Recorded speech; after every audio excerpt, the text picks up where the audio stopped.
When the Apostle Paul thought about the Christmas story, one of the things that stood out was God's flawless timing. He wrote, "When the fullness of time had come, God sent forth his Son." Jesus was the child for whom all time had waited. God's timing for his appearance was perfect. It was time at its fullest point. Everything that had to happen in history had in fact happened. Each and every detail that had to take place was in place. Everything was ready. The Mediterranean world was enjoying peace under Roman rule.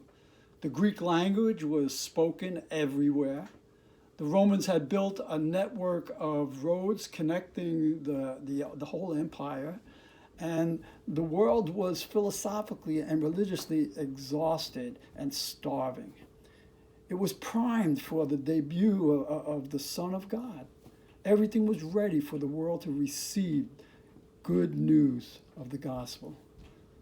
But what about this Christmas right now and the timing of this pandemic that screwed up the world and thrown a monkey wrench into everything?